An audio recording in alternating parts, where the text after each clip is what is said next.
Webster here with you on this holiday edition of 310 to Left. Now, we brought you some fantastic moments since the inception of this podcast or vodcast, wherever you find your preference to getting the information that we bring to you. Tom Karen and Alex Spear have done some fantastic things with the insightful conversations, the special guest, as well as myself and Julian McWilliams bringing you some insight into baseball and things around the league as well. So we appreciate you coming along for the journey, and we want to relive some of the special moments that we've had over our time on 310 to Left. I was actually curious though, like you talk about keeping a low profile, I do think back to like the insanity of the beginning of your tenure as a general manager. When you walk into Fenway, is there a part of you that just remembers like the visceral experience and maybe the shock of what it was like to suddenly be this very public figure as a guy in your late 20s? Yeah, I mean, that was a long time ago now, but it does stay with you. I mean, I was someone who definitely cherished my, privacy and anonymity, and then to all of a sudden have that change so quickly, and at a time when I had a lot of added responsibility with the job, it kind of leaves a mark, but you just get used to it. It helps you grow up, helps you mature. And I think I'm better for having gone through that. And then it helps you shape your choices going forward. I was pretty high profile for for 18 years, nine with the Red Sox and 9 with the Cubs. And so now, I have a little bit more control over how I do my job and how often people have to see my face. And despite being honored to appear on your podcast as the first guest, I'm doing a lot less and kind of shaping my life the way I want to, which is usually pretty behind the scenes. But it's been good. I'm glad I went through that. It wasn't always fun at the time, but it also comes with the territory and is a great opportunity to to be part of two-way franchises at the highest level with such passionate fan bases. I wouldn't trade it for anything. Is it still as chaotic? Is it still as chaotic an undertaking? Like, as you watch Brez kind of navigate obviously you're very close with Craig Breslow. As you watch him navigate it, like, is it the same job in terms of what it's like being a public figure? I think it's close. It's probably not all the way there. I mean, we're at a bit of a lull right now, or a moment in time where the Red Sox aren't quite as top of mind as they had been, and they will be, I think, again soon. But that back in those days, in the early 2000s, with the Red Sox Yankees rivalry, what we were trying to accomplish and how dramatic things got, there was a little bit more hyper focus, I think. So it was a little bit more of a prominent position, but still, still a lot comes with the job. And Brez, not having worked, full time from the home city before, has a big adjustment to make, including with the public part of the job. I think he's handling it really well. I think making a lot of good choices, and over time, his personality will sort of come to the fore even more, and people will get to know and like him. But it's probably not quite the same. Even in the local market, the Red Sox aren't sort of right now, because of recent performance, aren't where they should be, but will be again soon. And then nationally, it's a little bit different market as well, and a little bit different environment as well. Theo, as you said, and by design, right, you haven't been real public since coming back and becoming part of FSG. But when you have been around, I think the question everybody asks is, what is your role? Right? What is, so the sort of day-to-day, and FSG has grown to such a large group, right? The Liverpool and the NASCAR and the Penguins and everything. So I guess the two-part question for me, because I think that's what you do for podcasts, it's our first. But I think, the questions, A, like, what is the day-to-day? And B, how much have you been able to touch and learn of the non-Red Sox properties that FSG is involved in?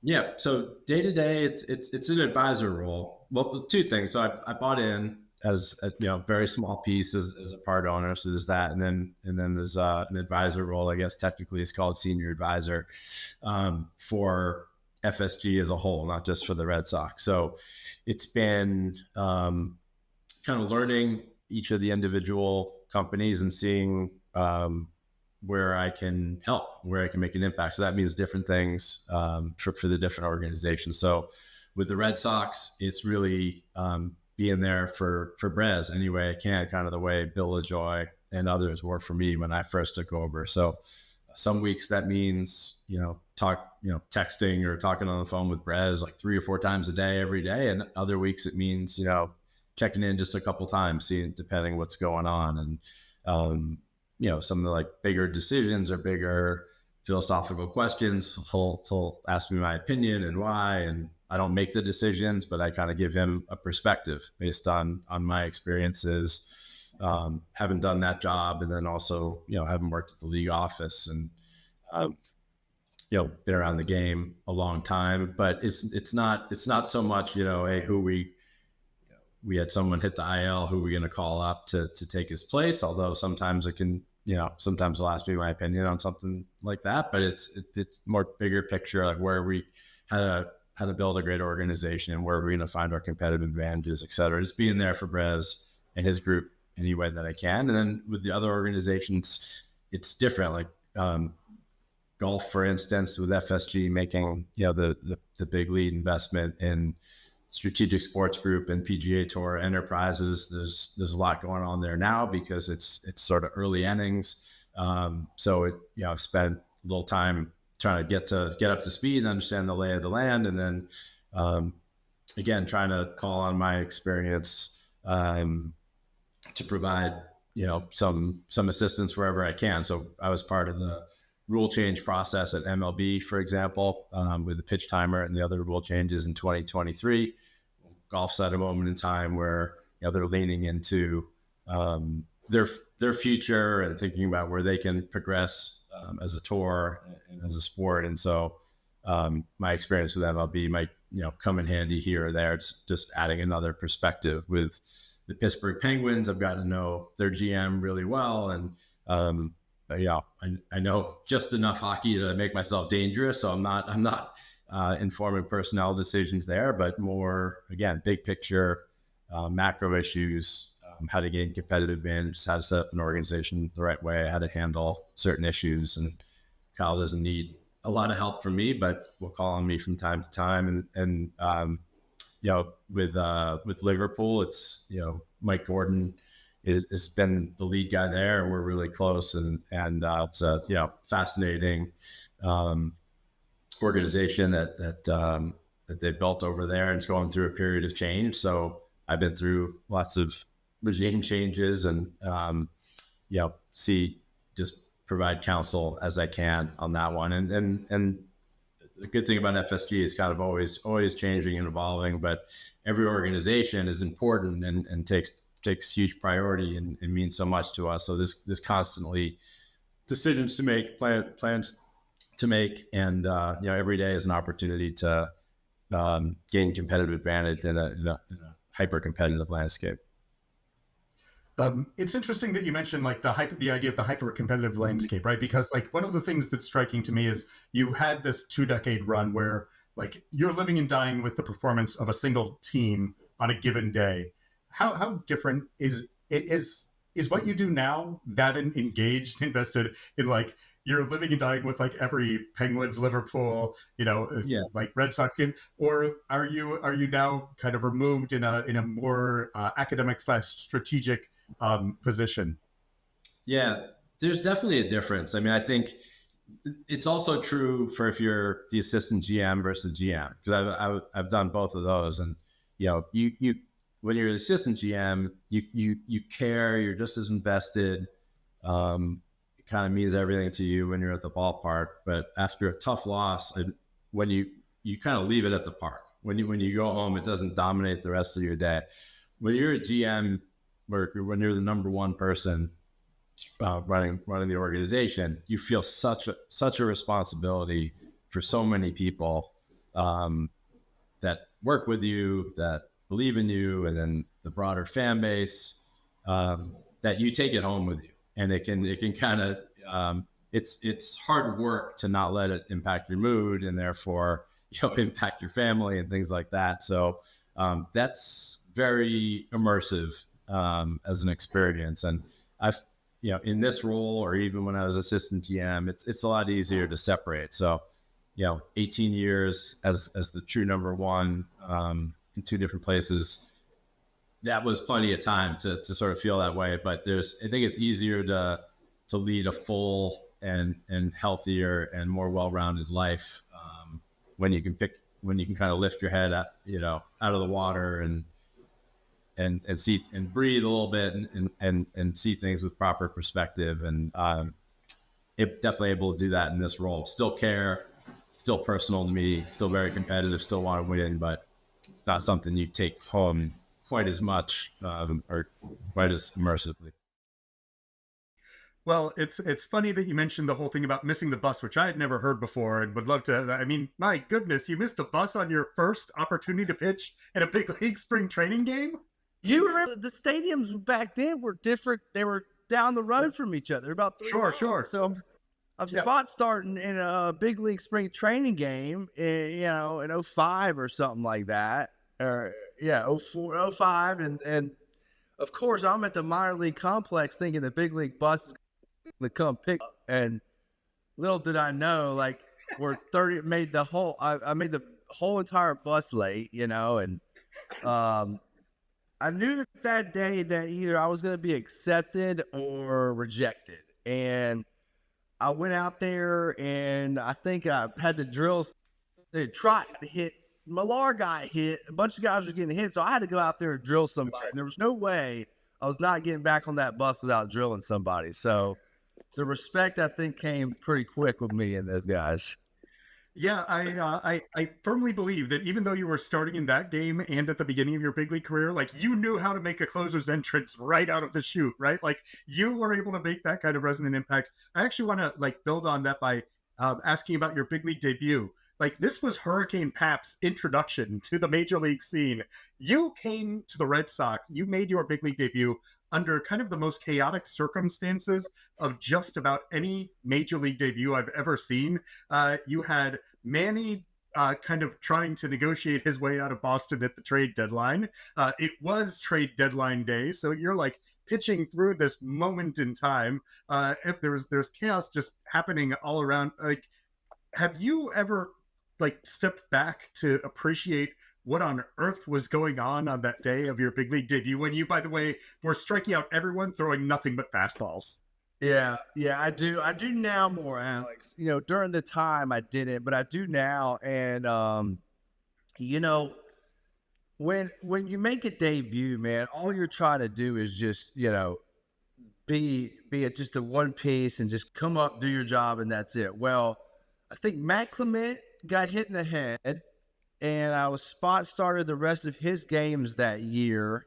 I think he came back in the playoffs in 05 when the White Sox won. They kicked our ass. But, I think it really was a great thing for me because everybody was worried about Manny. And I just kind of came in and quietly out of nowhere just, here's this new kid. But for me, coming up, I was, the only kind of young pitcher on that staff. So I think Manny Del Carmen came shortly after me, but I was like, the first one of Theo's guys to get to the big leagues and stay.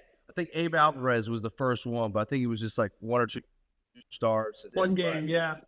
Yeah, something like that. So I felt a huge sense of like, I'm one of Theo's guys. I want to make sure that I want to prove that he was right. I want to make sure that I'm the right fit in this ball club. So, coming from the South, man, I didn't know shit about the Red Sox, man. I knew about the Red Sox-Yankees rivalry, but kind of that was about it. And, man, as soon as I got drafted, boy, was I in for a surprise. And I didn't realize the whole Red Sox nation, so to speak. Man, I just took to it, and I think the culture and everything just was me in a nutshell. Well, that was the perfect first game to be indoctrinating. First of all, you were John Papelbon still, John the starter, right? You hadn't become Jonathan Papelbon or Cinco Ocho yet. And Manny doesn't play in the game, right? The deadline is 4 o'clock. I think it's a 1:30 game. Right, So Manny, that's right. at 4:05 p.m., comes out for a pinch hit appearance. Crowd goes nuts. He walks it off. Eric Fried was the sideline reporter. Manny puts his arm around him and goes, "That's just Manny being Manny." I mean, you were in the height of Red Sox madness at that point. Yeah. I mean, and at the same time, though, I was almost like, man, this is where I belong. Like, this is my kind of way. This is how, this is the big leagues, man. And for me, I think a lot of their culture and the way that what Kevin Millar, what Curt Schilling, Pedro Martinez, all these guys before me, those are the guys in the 04 team is really what I'm talking about, are the ones that set this culture of what we have today, where the fans show up today, and like they don't realize where it came from. So a lot of fans that show up today, it came from the 04 team, and the culture that we have today is from them. And I was so like happy to be able to be a part of that. Yeah, well, and then becoming like not just a part of it, but an iconic member of it, right? Like when people think about that era of Red Sox baseball, and I think that like, that it's kind of crazy to think about how different the 04 and 07 titles were. But, I think that 07, you dancing with an empty Budweiser box on your head is central to that. But, so too is the fact that like, I think that you were probably the only one who informed Jason Varitek that he should jump into your arms, right? Everyone else is jumping on Tech. You're the one guy who's like, no, you bring it in. Like how wild is that to be, to have become an iconic part of that tradition? Well, for me, I think being a part of something and the tradition that was set from the 04 team to be able to carry that out. And I look back on it now and the legacy of all those teams.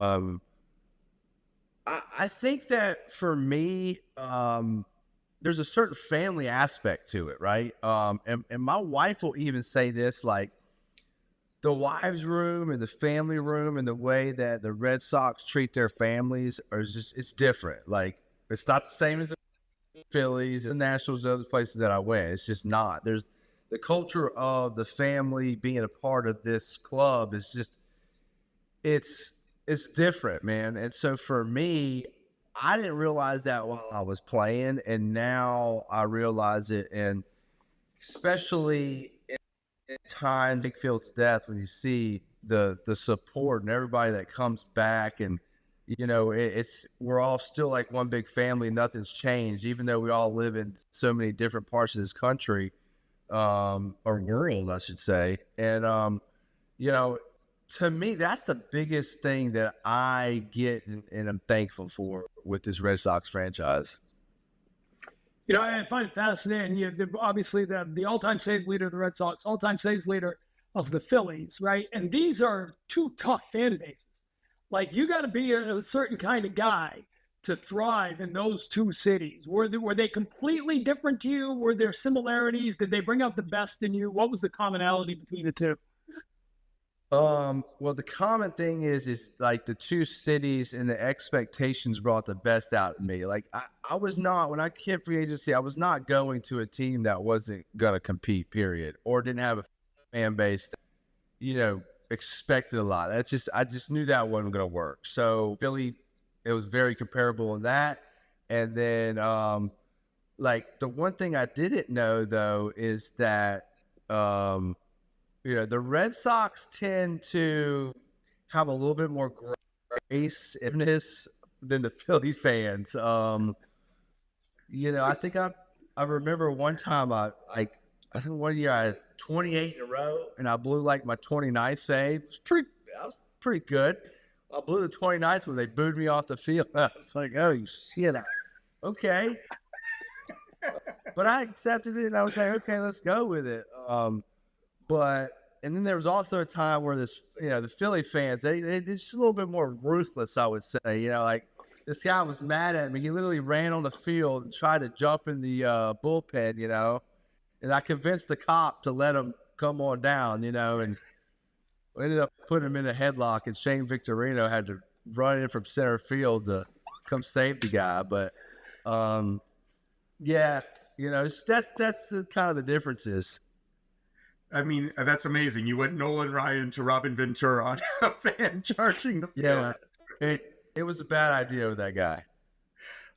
It is interesting for me to think about, though, right? Because, like, I think that, like, you had grown up in the Red Sox, right? So, like, there was a certain amount of like, of understanding of, like, of who you were. And I think that, like, you were allowed to, like, you were allowed to be you. Like, you could be kind of like, you could have your sometimes eccentricities. You could express yourself in any way that you wanted to.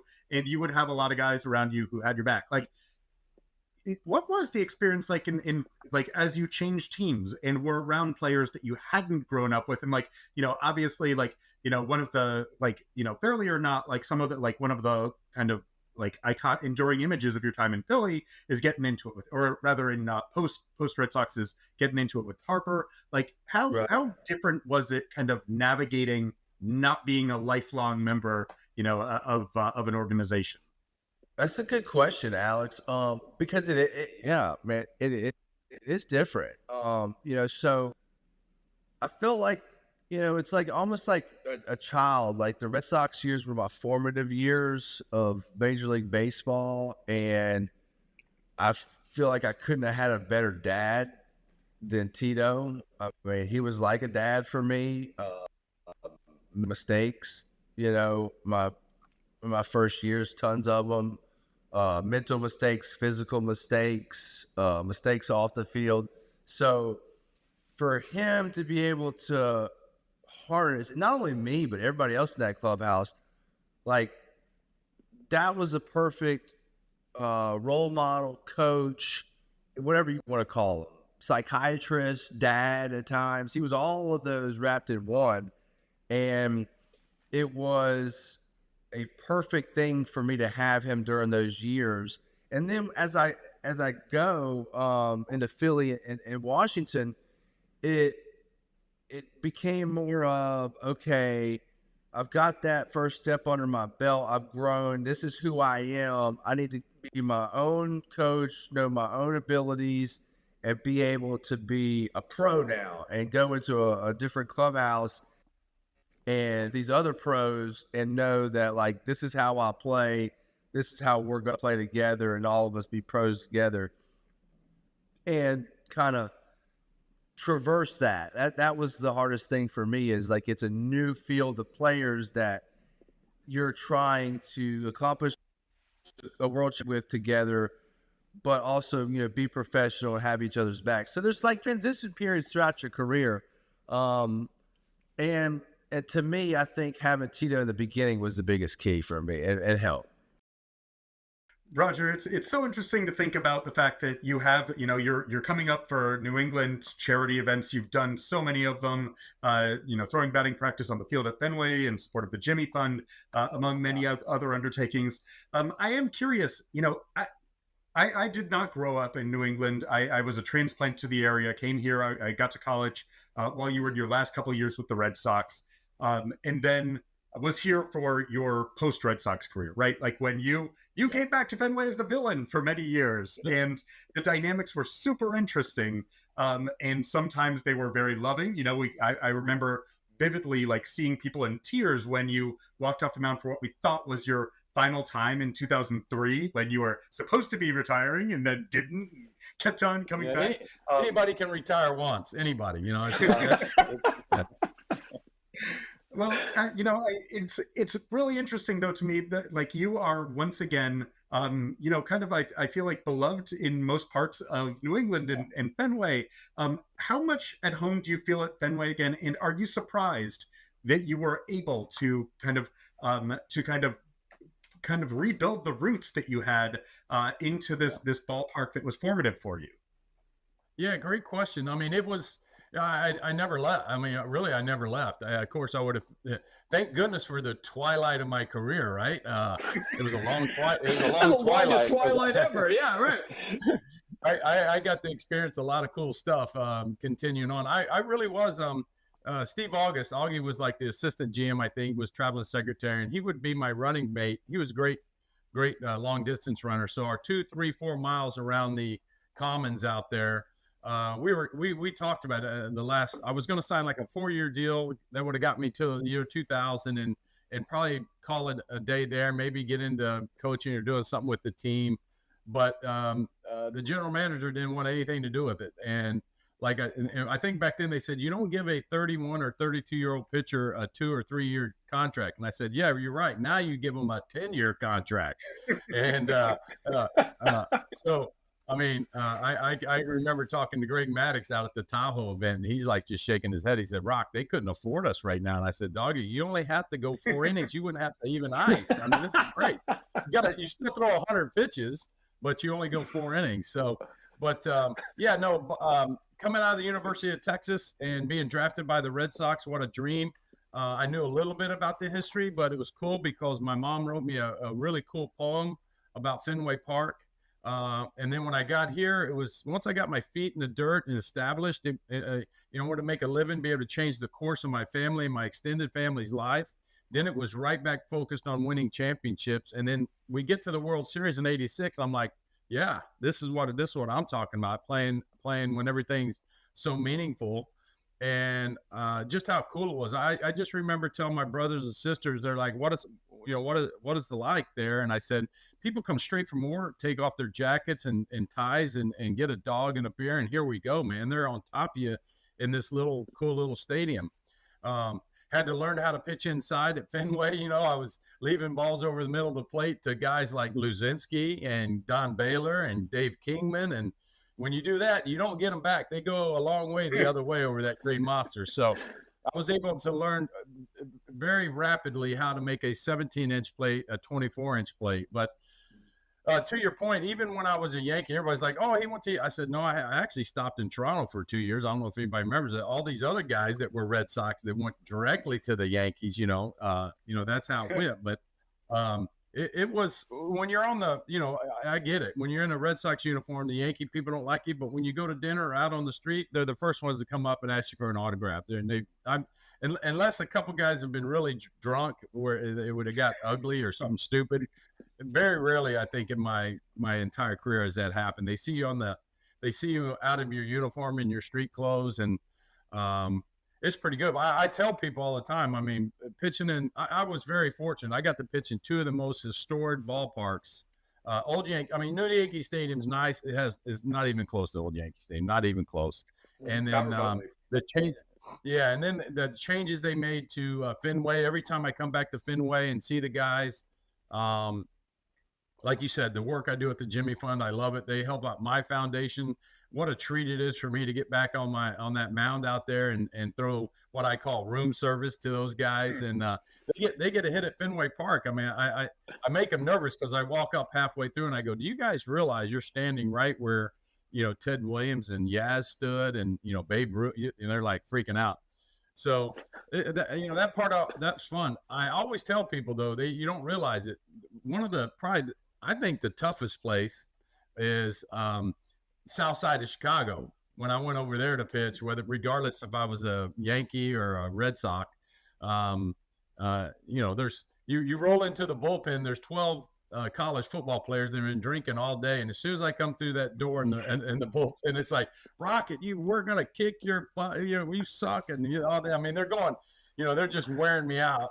And the only peace and quiet I get is right when they're saying we're gonna kick your butt today, Rocket. And ladies and gentlemen, boys, we rise for say they gotta stop. They gotta stop.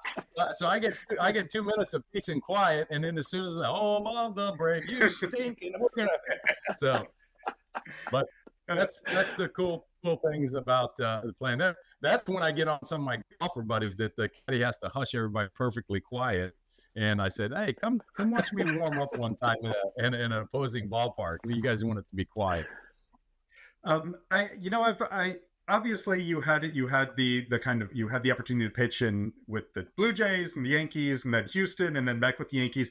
There had been a time in 2007, that last unretirement, again, to your credit, that you had the option of retiring and unretiring many times, where you were talking with the Red Sox in the Yankees that summer, right? Like that last summer in 2007.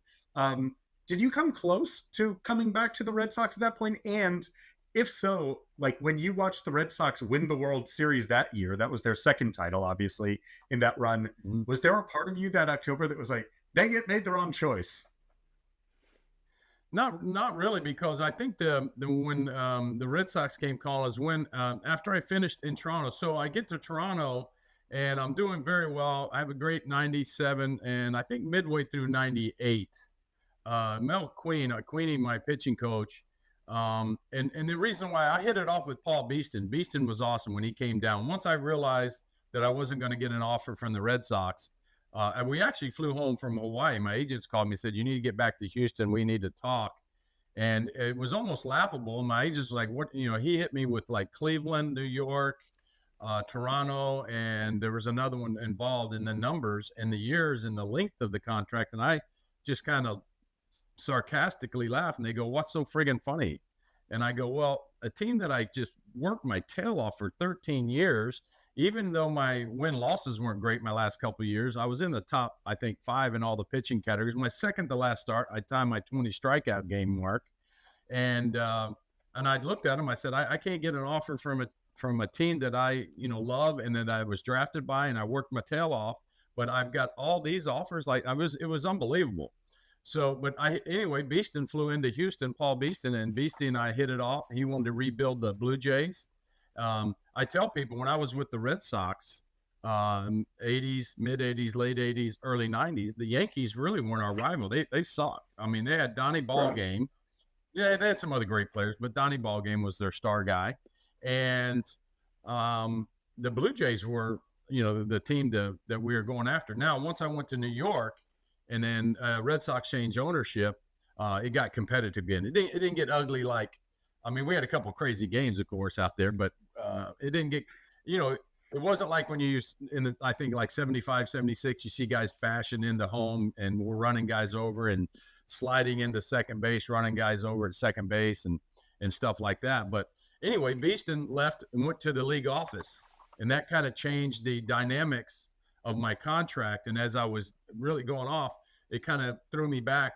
After I warmed up, we were walking underneath the stadium in the Sky Dome, and Queenie said, listen, we're coming up on the trade deadline. You might want to, visit about that. You're doing great for us, but we're going to go young, and it doesn't look like we're going to try and win right now. So it kind of threw me off a little bit. And then when he hit me again with it 2 starts later, that's when I called my agent and said, hey, it sounds like they're going young. They're not going to be competitive. And that's when the wheels started turning. Then nothing happened. That off season is when the Sox started. We all started talking. And really, I think the only guy I really knew was on the team was I think Nomar was still there. I'm not 100% sure on that, but so that's kind of how that happened. Steinbrenner came calling again. He came all the way down to Houston, and as soon as he walked through my door, he goes, "I've been trying to get your bleep bleep bleep for a number of years now. Do you want to be a Yankee or don't you?" And so we went upstairs and had a long visit, and it was great to visit with him. Obviously, go to New York, do all that, retire. Andy Pettit signs with Houston, makes a comment that I think an offhand comment, joking around that, yeah, he'll talk to me. Yeah, because they said, hey, can you talk to Rocket about it? Yeah, I'll talk to him. At the same time, these new white Hummers came out, the really cool ones, and my wife wanted a white Hummer. And I'm good. I'm retired. This is going to be fun. I get to relax. No more ice in the shoulder. And the crazy radio station guys at home that I do, a rock and roll station I do stuff with, they buy this Hummer and send and put it in the front gate and just directly call Deb and say, this is yours if he's on the mound here in April. And she goes, guess what? You're coming out retired. You're playing. I go, really? So that's how that happened. Retire again after, I don't know, a couple of years with the hometown team, which was a blast, getting there and getting Bagwell and Biggio to the series. But yeah, the last time was crazy. It was just the Yankees. I was actually in my garage working. Deb answers the phone. I saw the Yankees get swept. I don't know, it was Cleveland or somewhere. And the phone rings. Deb comes out in the garage. She goes, Joe Torre and Brian Cashman are on the phone. And I was like, the game just ended in Cleveland. I just saw them get. She goes, I know they're on the phone. So as soon as I pick up the phone, the skipper said, "Rocket, how you doing?" I go, "Hey, Skip, how you doing?" And then Cashman, dry as ever, says, "How long will it take you to get ready?" And I go, "Cash, I'm 45 years old." He said, "Well, I need you in my 4th or 5th spot on the mound, but I need you in the locker room too to get everybody on the same page so we can get in the playoffs." And so that's when the craziest started. I said, "I'm going to have to call you in 10 days." And I took off we have a park there called Memorial Park. It's got a 3-mile running track on it where I do intervals and in the off season or getting ready for spring training. And so I just wanted to make sure my legs, but yeah, it was crazy. It was, I was worried about, again, when you're 45 years old, you're worried about a number of things, how your body's going to react and feel, but that's kind of how everything worked out. Hard to believe, 20 years ago, making your major league debut. And it's a fascinating debut, not only because you homered, and we'll get into all that in a couple minutes, but just because, unlike somebody getting called up to the Red Sox today, you were getting called up to an established team of major league veterans, a team that had gone 7 games in the ALCS before, a team that was thinking about winning the World Series. What was it like to be one of the few rookies, the few truly young guys on that team? Yeah, that was a wild ride. I'm trying to think of, it was like Lenny DiNardo was a Rule 5 pick, and so he came over, kind of hit him a little bit in that way. Kind of the way back in you could hide a little bit more back then. Now you probably can't.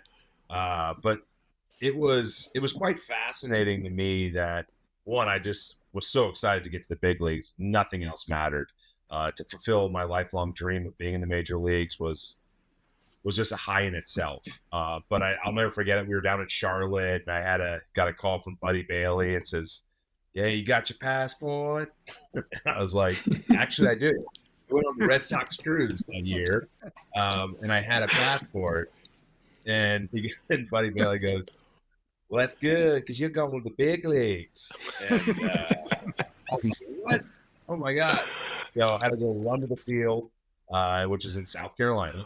At the time, now it's a new stadium, and just packed those bags up as quick as I could and got on a flight to Toronto. And then we didn't know if I was going to play that day because Bill Miller was deciding if he was going to get surgery on his knee.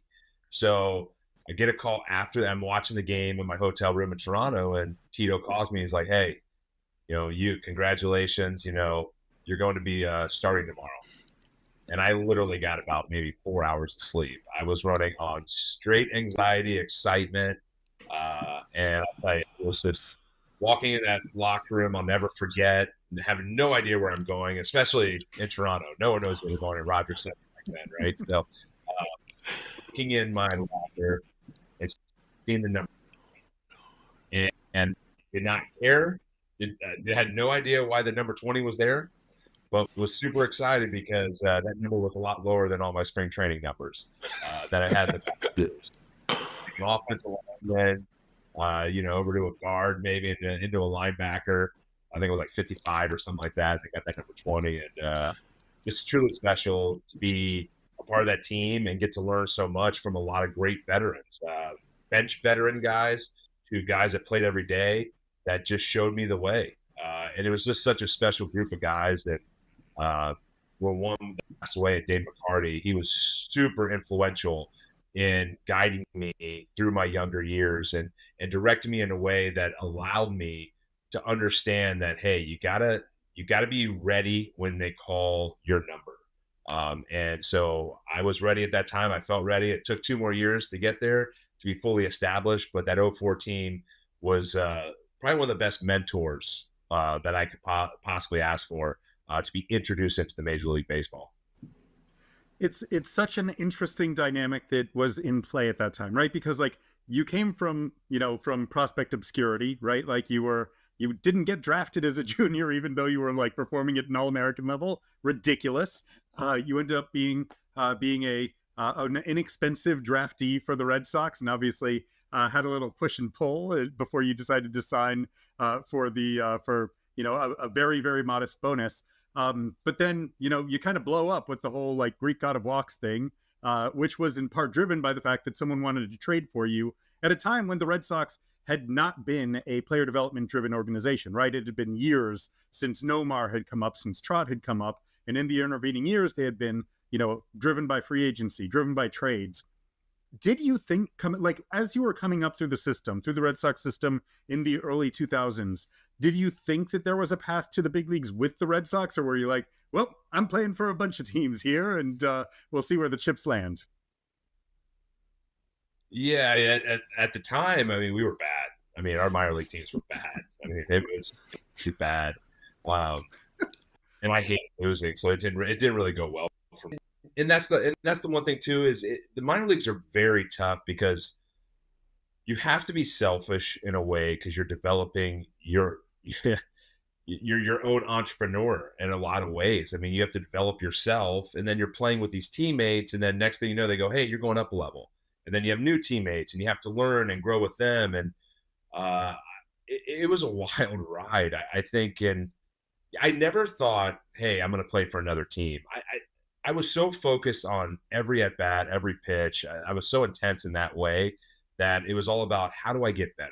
How do I improve? Because if I don't improve, I'm not getting the major leagues, because I'm down a level, right? I always thought I was down. I never thought that I couldn't make it. It was more that I'm not there. So what do I need to do to make myself better, to show them that I can asset to the major league club? And so for me, it was just grinding away, just learning myself, muscle movement patterns to better myself. So, I went out to Athletes Performance and went out there and got in better shape and learned about nutrition a little bit better, and understood what I needed to do to maximize my potential physically, and then applied it into the baseball sense. So, no, I never got ahead of myself. I try to explain that to my kids too. They're so funny. Like, they're like little league, trying to go to all-stars. Like, Dad, we're going to don't worry about that. Just focus on today's game. Focus on taking the mound. Focus on getting your at-bat. Like, they were always questioning, am I playing? Hey, am I going to pitch today? Or short? I'm like, listen, what are you doing right now? Focus on that. So a lot of the life lessons that I learned along the way to get to the major leagues, I try to apply to my kids. I don't think they listen half the time, and they don't care with that. But it's all good. And that was my mindset. It's funny how today it's taught, the mindset of be in the moment. Back to the Wild West, it was like, go play baseball, get better. All right, so let's go to that major league debut. I was looking at it again the other day. Pat Haenken on the mound. You're facing the Blue Jays up in Toronto. I just watching that trip around the base paths. There's so much going on in that 2 minutes or whatever it is, from hitting the home run. I think you point at your parents who managed to get up there in time for the game. You get to the dugout and get the classic silent treatment, then the big hug. I mean, that was a hell of a 2 minutes in the life of Kevin Youkilis, wasn't it? Yeah, there's a lot of 2 minutes in the life of Kevin Youkilis, to be honest. But it was wild. I mean, it just, yeah. Like I said, I had 4 hours of sleep, but I was just running on adrenaline the whole time. And my first at bat, I popped it up. 2-1 change up, popped it up. I'm like, hit the roof. And then I was like, wait, come on. Because I skied it. I just missed it, right? So then I get the 2-1 pitch again, and I just crushed it. And I was like, oh, my God. And I don't know, now they do the average, home run trots. I'm definitely up there with Tyler O'Neill on that home run trot that I got around the bases. I was flying. I mean, I was going around so quick, and then, hitting third, going home, and then giving a high five at home plate. And that was the only high five I got. And then I look in the dugout, and Toronto is perfect too, because everyone can kind of sneak down and kind of do their thing underneath. And then it was just sitting next to Mill. And I'll tell you, it was just so cool after I just sat there for a couple minutes catching my breath, because I ran quick around those bases, and just the shock, oh my God, I just hit a home run in my first, I wasn't a home run hitter per se. And it was just a crazy feeling when all the guys came around. And one of the other special moments was, my parents being there. My parents were everything to me. My father was such a great mentor in so many ways. My mom driving me and my brothers around. And, that's why Mother's Day, was such a special day for us, for all the sacrifices they made for us. And then I'll never forget too, that it's kind of a sadder story, but my roommate, my freshman year, passed away. He committed suicide, had some mental issues, being bipolar, high school friend. And we always talked about that day that he would be there on my, if I ever made it to the major leagues. It was a dream I talked about with him all the time. And just that emotion hit me too. At one point I started breaking down because I was thinking about my friend Donnie Cram and him being there, and I just saw a smile. It was one of the cooler moments where you just vision things in life, and saw his smile and just thought how proud he would be of that moment. So it was very emotional. It was very exciting. And the best part about it was like, hey, today you're in the big leagues. Tomorrow you're facing Roy Halladay. So go get him, kid. So it was a lot of fun. And Toronto will always be such a memorable place for me. I mean, that is amazing to have, to have a moment in your life, really, where you can have so many people kind of with you. Was that in the dugout that you were breaking down, like right after hitting the home run? It was after all the guys came around me, and I kind of like went down because it was like, it like hit me, and it's like, hey, there's no crying, there's no crying in baseball, and I'm new, like, so like they're probably like, what is he like, and a lot of people understand, like, you get so emotional about things like that, but I hit it pretty well. I hit it just because I just didn't want my new teammates, they were all veterans, to be like, what's up with this guy? Why is he crying right now? I was like, I can't tell the story right now. Well, so in that vein, though, like, you're trying to fit in with a veteran group, as we're discussing, like, how, but this is the most exciting thing in your life, right? Like, you've arrived in the big leagues, like, you've fought hard again, like with zero profile at the start of your professional career to get there. You did arrive with a clubhouse that had some unique components to it in terms of what the environment was like, and the personalities that were allowed to be very outgoing. Within that context, what was it like for you to be a rookie? Did you find that you had to kind of stay between the lines, or were you like, did you just hit the ground running and feel like, I am free to do whatever I want to here? Definitely not the case of the latter. You could not anything as a rookie back then. I mean, it was stay in line, shut up, don't say anything, just walk the line, and it was okay, because when you play with a team like that with all these great veterans and all their numbers and all their stats and their success, you're like, okay, yeah, all right, it's probably smart, just be a number, right? Just fit in. Allow them to do all the talking. We had Millar, that could do all the talking to the cameras and stuff like that. So it was like, hey, just do your job. Go out there every day. Just don't get in trouble, right? Just do all the little things to keep yourself in that lineup. And I didn't know how long it was going to be, because Bill Miller was going to come back eventually from an easier knee operation. And so for me, it was like, hey, just go out there, compete, show them what you got. And you don't know if this is, a 5-week thing. Could it be the rest of the season? But for me, it was like, I'm going to go learn a lot from these guys. I mean, we had Ellis Burks on that team, a veteran that was awesome, that showed me around. Mark Bellhorn and I hung out a bunch. I'll never forget, man. That guy worked on a swing so much. We like, right before we go out, like, to hang out at night, like after a game, you'd be like looking in the mirror, and I'm like, Belly, knock it off, man. Let's go. Let's have fun. We'll get it tomorrow. And just a great group of guys that were all unique. And I think that's the thing about baseball. It's funny, like, the outside world is always like, oh, are you guys all best friends? And I go, no, we're not all best friends. Like, we have our little groups, and we really enjoy each other when we play on the field. But everyone's unique, and the personalities are different. And some people like to go out here, and some people are, religious or whatever. And I think that's the fun part about baseball, is the diversity of the characters. And so I was very lucky, though. They took me under their wing, and I mean, it was wild. I'll just say that it was just a wild ride that I had a lot of fun, just hanging out with these guys and talking baseball, and just all the new cities. I mean, where do you go? I don't know where to go out. Like, and they would just take me. And when you're a rookie, the best part about it is you don't pay for anything. So it's a fun ride. That was some good stuff, wasn't it? Once again, thank you so much for joining us on this journey. we appreciate everything you've done, and you've been a part of everything that we've done as well since, again, the inception of this podcast, 310 to Left. So thank you for making us an insightful listen and a great watch. We wish you happy holidays and hope you enjoy some time with your family as well. Thank you so much for being with us. We'll see you back here next week.